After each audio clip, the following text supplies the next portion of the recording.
Makin dia bergantung kepada Allah, makin dia woles, makin dia nggak gampang yai'as, nggak gampang putus asa ketika punya masalah. Nabi Yusuf itu kan masalahnya bertubi-tubi. Ketika Nabi Yusuf dilemparkan ke dalam sumur, ketika Nabi Yusuf dipenjarakan, ketika Nabi Yusuf difitnah, ketika Nabi Yusuf banyak masalah Nabi Yusuf. Tapi pesan Nabi Yakub alaihissalam kepada anak-anaknya, la tai'asu min rauhillah. Baik kepada Yusuf ataupun kepada kakak-kakaknya. La tai'asu min rauhillah. Janganlah kalian berputus asa dari rahmat Allah. Kenapa? Allah itu maha menolong. Ketika kita bergantung kepada Allah, nggak ada yang mustahil. Selalu ada harapan ketika kita berikan harapan itu kepada Allah. Tapi kalau kita berikan harapan itu kepada makhluk, kadang-kadang harapannya semu. Karena makhluk itu, manusia itu sifatnya kullu man 'alaiha fan. Nggak ada yang bisa benar-benar total, nggak ada yang bisa benar-benar abadi, itu nggak bisa.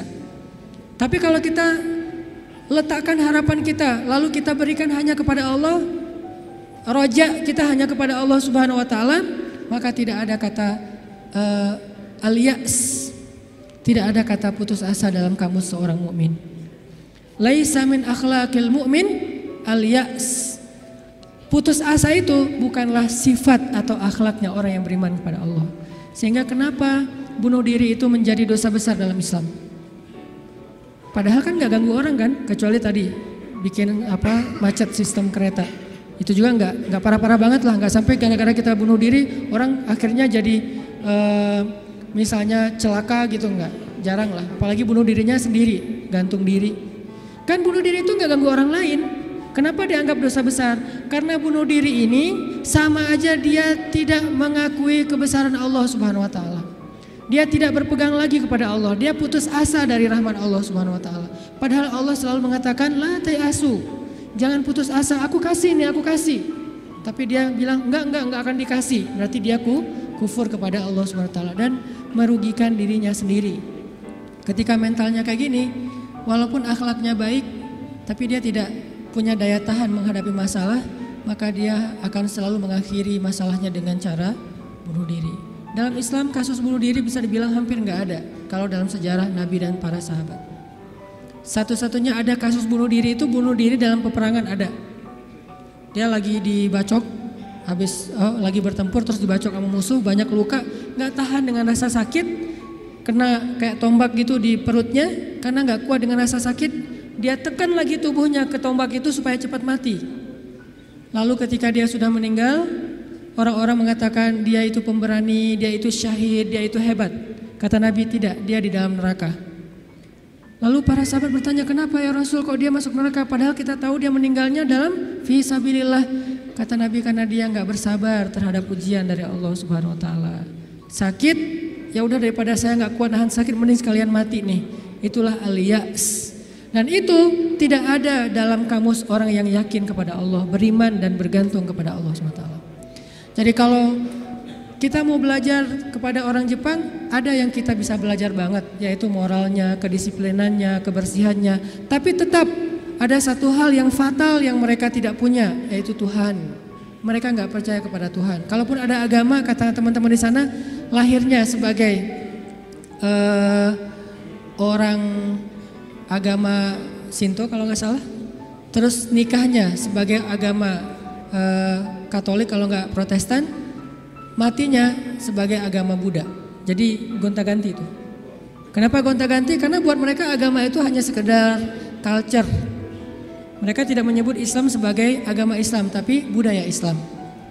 Mereka tidak mengenal nilai-nilai ideologis, yang mereka tahu adalah nilai-nilai budaya, adat istiadat atau culture. Sehingga buat mereka pindah-pindah culture itu bagian dari kebijaksanaan. Kayak kita misalnya, saya nih orang Aceh, ketika saya berada di Sunda, di mana bumi dipijak, di situ langit dijunjung. Itu kan wise kan? Ketika kita menghargai budaya tempat kita tinggal, keramahan keramahan lokal atau apa gitu. Nah ini kan apa? Kearifan lokal. Arif kan bijaksana nih. Nah karena mereka menganggap agama itu hanya sekedar culture, maka arif menurut mereka itu ketika kita bisa beradaptasi dengan semua momen-momen culture itu. Masa-masanya Valentine mereka jadi orang Kristen. Masa-masanya hari tertentu misalnya hari besar Cina misalnya mereka jadi orang Buddha. Masa-masa tertentu mereka jadi orang Shinto dan segala macam. Yang nggak ada menjadi orang Muslim. Jadi karena nggak bisa dimix nih. Satu-satunya yang nggak bisa dimix menurut mereka cuma culture Islam. Yang lain bisa dimix. Culture Islam nggak bisa dimix sama mereka sehingga nggak bersentuhan langsung. Ini artinya mereka melihat semua itu hanya sekedar moralitas. Bukan sebuah nilai ideologis yang menguatkan mental, bukan. Sekedar moralitas.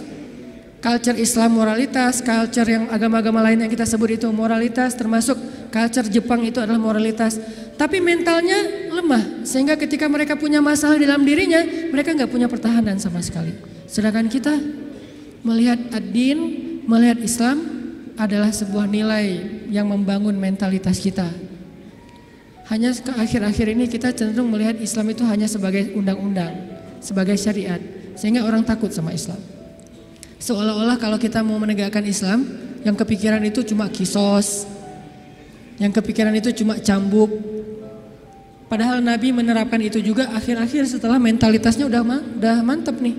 Setelah pemahaman agamanya udah komprehensif, setelah diedukasi, baru kemudian penutupnya adalah menyempurnakan keadilan dengan cara menegakkan hukum. Kalau ada orang yang bilang misalnya, ngapain sih Tuhan katanya pengasih tapi kok menciptakan neraka? Sebetulnya jawabannya logis banget dan sederhana kan? Karena tanpa ada surga neraka tidak ada keadilan. Kemana larinya orang-orang yang berbuat jahat dan zalim kalau tidak ada neraka? Maka kalau semuanya masuk surga, yang zalim sama yang terzalimi, lalu di mana keadilan? Kalau gitu kita mending jadi orang jahat aja, toh masuk surga juga kan? Mending kita ambil aja hak orang lain, toh nanti di akhirat juga tetap masuk surga. Kalau gitu di mana ada keadilan? Keadilan Allah itu justru menciptakan surga dan neraka. Cuman pintu surga lebih banyak daripada pintu neraka. Dan Allah selalu memberikan peluang untuk selamat dari api neraka dengan cara mengampuni dosa. Allah Maha Adil. Allah gak mengatakan kalau udah cap neraka udah gak akan lagi berubah. Enggak. Kalau kamu buat dosa sekali gak akan diampuni, pasti masuk neraka. Enggak. Disitulah Maha Rahman. Selain Allah adil, Allah juga Rahim, Rahman, Rauf, apalagi banyak sifat-sifat Halim. Allah menciptakan keadilan dengan adanya surga, adanya neraka. Tetapi Allah selain adil, Allah juga Maha Pengasih. Dengan apa? Kalau ada yang berbuat dosa gak langsung dihukum sama Allah. Kita sering buat dosa, emangnya langsung dihukum? Enggak. Kadang-kadang memang Allah langsung negur, tapi bukan hukuman. Karena kalau dihukum harusnya lebih dari itu. Kalau ditegur, karena kadang-kadang kita nggak sadar dengan cara-cara yang baik. Allah kasih sedikit, ada cemeti sedikit biar kita dicambuk sedikit, ditoel dikit ya. Biar kita sadar. Supaya apa? Biar kita sadar. Biar dengan kesadaran itu kita menjadi lebih baik, lebih bermanfaat, lebih berkualitas hidupnya. Allah nggak langsung menghukum kita. Kalau Allah mau menghukum kita dengan dosa kita, kayaknya kita nggak ada yang berada di sini sekarang nih. Udah celaka dari dulu-dulu juga. Sekali kita minum, sekali kita narkoba, sekali kita berzina, sekali kita membunuh, sekali kita mengambil hak orang lain, udah langsung celaka.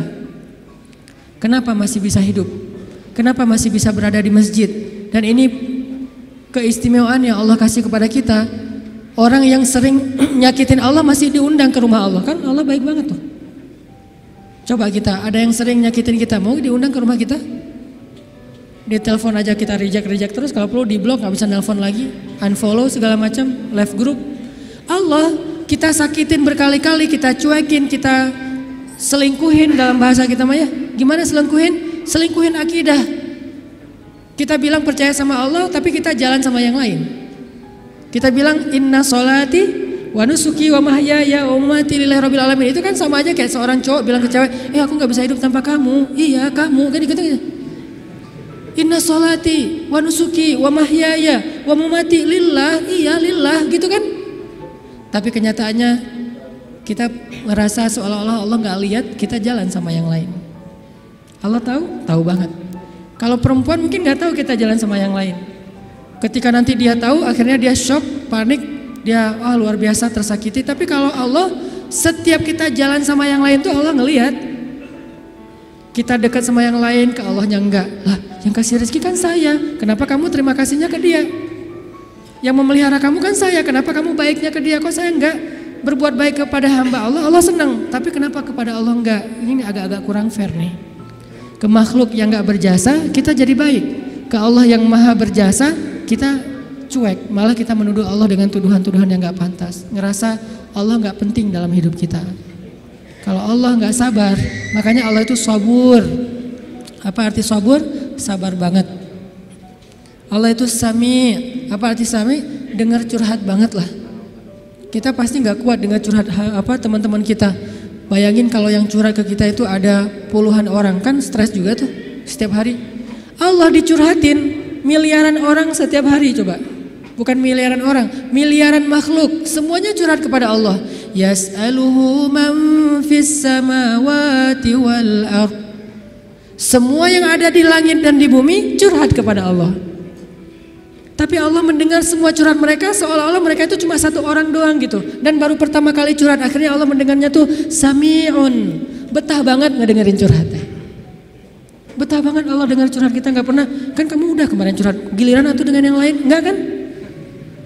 Kita berdoa setiap hari, kan udah kemarin giliran. Soalnya yang berdoa itu banyak loh. Kita di DM aja, di japri aja kadang-kadang bete juga nih kalau udah dijawab sekali terus nanya lagi karena banyak banget yang bertanya. Kan agak capek tuh makhluk. Makanya kita nggak disebut sami'un, tapi kita sami'un. Allah sami'un, kita sami'un. Apa bedanya? Kalau sami'un senang mendengar, tapi tetap ada batasnya. Kalau sami'un pendengar banget, betah banget ngedengerin, gak ada batasnya, gak pernah Allah capek mendengar curhat kita. Lagian kadang-kadang kita yang dicurhatin ke Allah itu masalahnya itu juga belum selesai. Allah gak pernah bilang belum selesai juga masalah yang kemarin, gak pernah Allah ngomong gitu. Kayak berlarut-larut kamu teh masalah gak beres-beres, Allah gak pernah ngomong kayak gitu kan. Tetap aja hambaku ada apa, Allah mendengar. Dan bukan cuma mendengar, Allah yang ngedatangin kita ke langit dunia setiap sepertiga malam, terus Allah bertanya, hal min dihajah, ada nggak di antara hambaku yang butuh sesuatu? Sini. Hal min taib, adakah di antara hambaku yang pengen taubat? Sini aku terima taubatnya. Hal min mustaghfir, adakah di antara hambaku yang pengen minta ampun? Sini aku ampuni dosanya. Allah datangin kita, Allah nawarin jasa kepada kita, masih kita bilang juga Allah nggak berjasa dalam hidup kita? Masih kita bilang kita nggak butuh Allah Subhanahu Wa Taala? Fabi ayyi ala'i rabbikuma tukadziban. Jadi teman-teman, ada orang kadang dalam kehidupan kita itu berjasa banget sampai kita nggak bisa ngelupain dia. Salah satunya dalam hidup saya misalnya yang paling berjasa itu ibu nomor satu pastinya ya. Kedua istri. Orangnya ada soalnya di sini. Ibu, istri. Kalau selain keluarga, oke, itu keluarga. Selain keluarga, siapa yang paling berjasa? Dalam hidup saya itu salah satu yang cukup banyak ngebantu saya itu adalah salah satunya nih. Ada saudara saya, Ustadz Muhtarom namanya, dosen Unpad, tinggal di Antapani. Beliau yang pertama banget nampung saya ketika saya baru hijrah ke Bandung. Ketika saya nggak tahu tinggal di mana, nggak punya rumah kontrakan, ngontrak juga nggak bisa. Beliau nampung saya tinggal di rumah beliau beberapa lama di Antapani. Beliau kenalin saya dengan ibu-ibu Masjid Salim, nih dari Mesir nih, mau nggak dengerin ceramahnya? Enak loh, padahal saya juga masih bingung ceramahnya gimana ya? Nggak pernah ceramah, sekali-kali ceramah yang kebalik kan Allah Shallallahu Alaihi Wasallam, Rasulullah Subhanahu Wa Taala. Sekali-kalinya ceramah kebalik saking nervousnya. Disuruh ceramah sama Ustadz Muhtaram, nih ceramah. Akhirnya ibu-ibu ngundang-undang saya awal-awal dikenalin di Bandung. Berjasa banget, sehingga kalau misalnya beliau miss call, nggak keangkat sama saya, langsung saya telepon balik. Kalau beliau SMS, langsung saya read, langsung typing, langsung bales. Kenapa? Karena saya merasa beliau berjasa dalam hidup saya. Adakah yang lebih berjasa dalam hidup kita daripada Allah Subhanahu Wa Taala? Toh beliau juga hamba Allah. Allah yang mengirim beliau untuk saya. Allah yang mengirim ibunda untuk saya. Allah yang mengirim istri saya untuk saya. Kalau Allah nggak kirim istri saya buat saya, nggak mungkin saya bisa nikah sama dia. Kan saya sering cerita, saya bukan tipe dia banget. 4 pantangan pada diri dia tuh ada di saya. Ya Allah, jangan itu, jangan itu, jangan itu, jangan itu ada di saya semuanya. Coba kalau Allah nggak membolak-balikan hati dia, mana mungkin saya nikah sama dia kan? Kayak mustahil gitu, karena bukan tipe dia banget. Ya Allah, jangan yang orang Sumatera, jangan brewokan, jangan yang dop. Udah dop, brewokan pula. Jangan anak pesantren, karena mungkin beda kebiasaannya, terlalu soleh kali menurut dia gitu ya. 4-4-nya ada pada diri saya, terutama yang dop dan Sumatera nih. Orang Sumatera kuliah di Mesir, dan Mesir mah Sumateranya Arab. Arab itu kayak kita, ada Sundanya, ada Jawanya, ada Betawinya, ada Sumateranya. Mesir itu Sumateranya Arab. Di Mesir tuh nggak ada cerita kita nungguin bus di halte tuh nggak ada. Yang ada ngejar bus. Bus tuh nggak pernah berhenti untuk ngangkut penumpang, nggak ada tuh. Bus ngelihat kita lagi nungguin malah dia iseng, makin dicepetin. Akhirnya kita kejar, wah, cowboy banget lah kehidupan di Mesir mah. Dia cuma berhenti kalau yang nungguin itu ibu-ibu. Kenapa? Karena ibu-ibu di Mesir itu raja, nggak ada yang berani sama ibu-ibu. Benar-benar queen tuh kalau ibu-ibu teh. Di Mesir ibu-ibu belanja nih ya, mang, apa bahasa Arabnya? Gitulah pokoknya, Mang, itu saya pengen ikan gitu ya. Oh iya ya, pas diambil ternyata ikannya matanya agak-agak merah gitu, mungkin agak-agak lama di freezer. Akhirnya bilang, ini kenapa nih ikan matanya merah? Begadang ya? Nggak jadi deh, malah saya mau ikan yang suka begadang, cari yang lain. Ganti lagi yang lain, udang aja, udang baunya nggak enak, ganti lagi. Berkali-kali gonta-ganti, itu yang dagang ikan itu nggak boleh marah. Kenapa? Yang ngomong seorang perempuan. Dan di Mesir itu perempuan sangat dihormati, nggak boleh berdebat dengan perempuan, aib. Debat dengan cewek itu aib. Kalau dimarahin cewek itu aib. Mending kita menghindar aja deh. Kalau kita naik bus, duduk nih, ibu-ibu naik harus berdiri. Kalau nggak berdiri itu dianggap aib, satu bus semuanya aib. Kalian laki-laki atau apa kalian teh? Ada perempuan masuk ke bus, kalian pada duduk cuek itu, malu-maluin kalau di Mesir. Sehingga kalau ada ibu-ibu naik ke dalam bus nih, cowok-cowok semuanya berdiri siap. Silakan pilih kursi yang mana aja. Ibu-ibu boleh memilih. Kalau di kita kan laki-laki memilih, enggak, salah. Ini ibu-ibu yang memilih, saya mau yang di situ. Kenapa? Cowoknya ganteng. Dia milih tuh. Terserah dia mau duduk di mana. Cuma dua, ibu-ibu sama ulama. Kalau ada ulama Al-Azhar, karena ulama Al-Azhar, dosen-dosen saya di Al-Azhar itu nggak punya mobil pribadi. Mereka hidupnya sederhana. Gajinya gede sih, tapi asal gajian langsung ngasih beasiswa kepada mahasiswa yang kurang mampu. Kalau udah gajian tuh saya ngerasain sendiri nih, dia gajian ngambil di admin ya.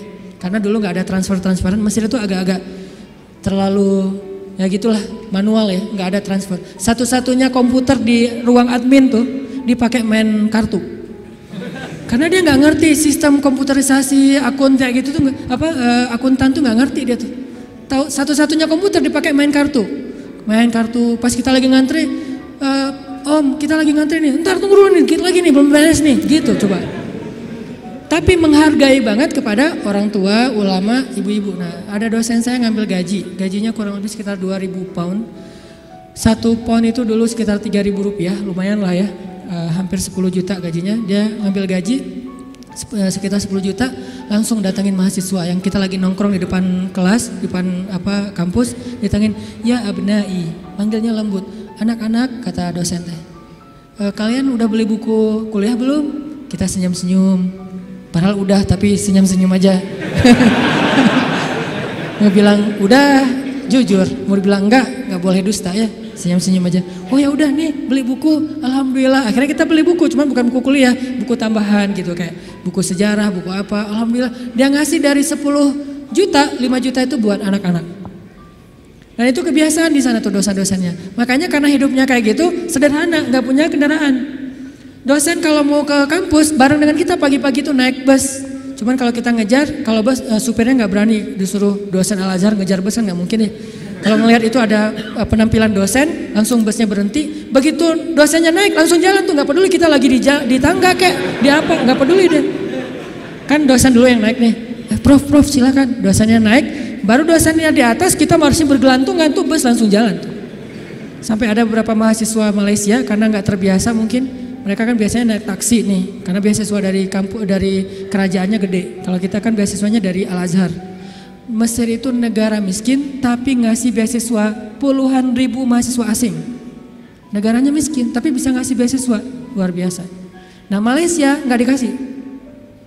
Negara yang tidak dikasih beasiswa di Asia itu Malaysia dan Brunei.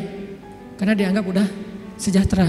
Akhirnya mereka terbiasa naik taksi nih. Begitu mahasiswa Malaysia sekali naik bus, nggak terbiasa naik bus ala-ala Mesir gitu. Turunnya membelakangi arah jalannya bus. Kebayang kan?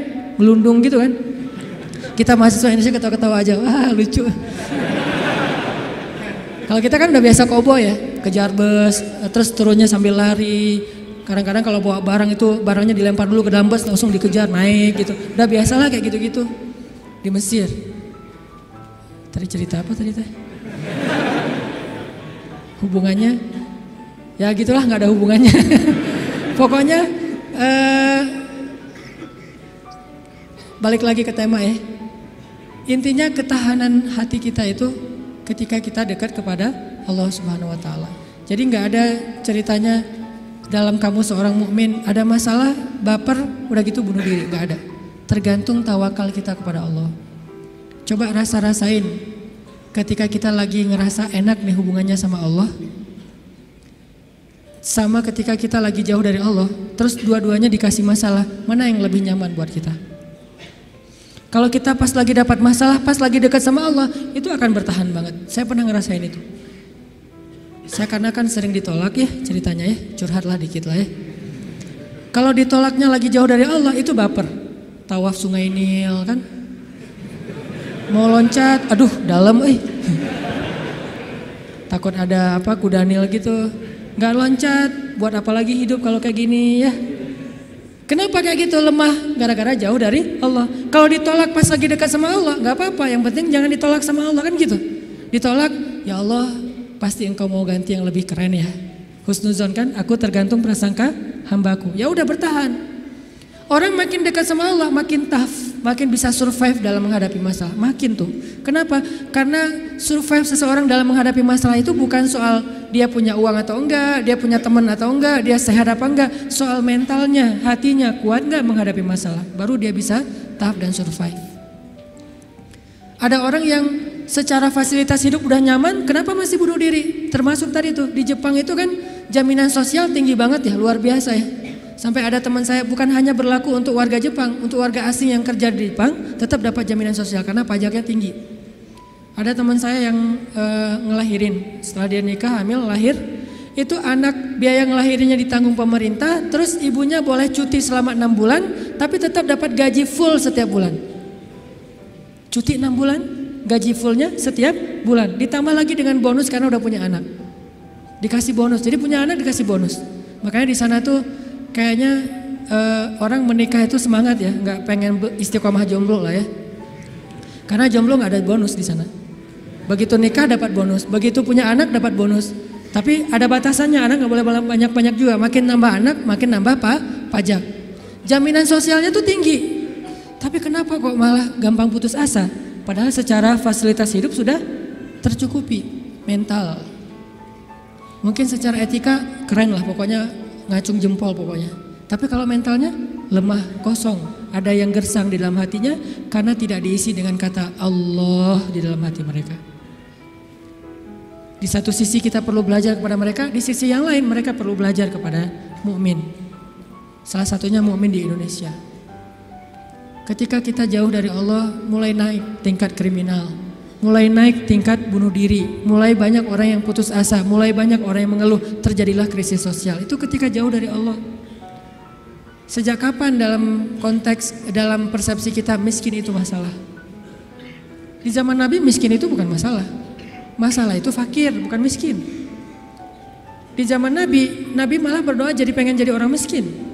Ya Allah, hidupkan saya sebagai orang miskin, matikan saya sebagai orang miskin, bangkitkan saya bersama orang miskin. Nabi itu cuma bilang hampir-hampir kefakiran itu menyebabkan orang kufur. Itu teks hadisnya, kadal fakru ayyakuna kufran, bukan miskin jadi kufur. Nggak ada teks kayak gitu. Terjemahan kita yang keliru. Orang miskin itu dekat dengan kekufuran. Nggak ada teks hadis kayak gitu. Yang ada fakir dekat dengan kekufuran. Terus apa bedanya miskin dengan fakir? Miskin itu kurang harta, kalau fakir itu kurang syukur. Makanya Nabi dalam konteks miskin malah berdoa pengen jadi orang miskin supaya hisabnya gampang. Tapi kalau dalam konteks fakir, Nabi malah bertauz, Allahumma inni a'udzubika minal fakri. Ya Allah, aku berlindung kepadamu dari kefakiran. Maksud kefakiran di dalam doa Nabi itu bukan kurang harta, tapi kurang syukur, kurang qanaah dengan apa yang diberikan Allah Subhanahu wa taala. Mental. Makanya salah satu misi Allah menurunkan Islam, mengutus Nabi Muhammad SAW itu adalah membangun mentalitas manusia yang kita sebut dengan mukmin muslim. Mentalnya yang dibangun, sehingga dengan mental itu lahirlah kebaikan-kebaikan yang sifatnya moral, kebaikan yang sifatnya akhlak, kebaikan yang sifatnya ritual, ibadah. Tapi semuanya berawal dari mental, termasuk sabar, mental. Yang menyebabkan seseorang gak gampang panik, mentalnya. Dan mental itu tergantung keyakinan dia kepada Allah Subhanahu wa Ta'ala.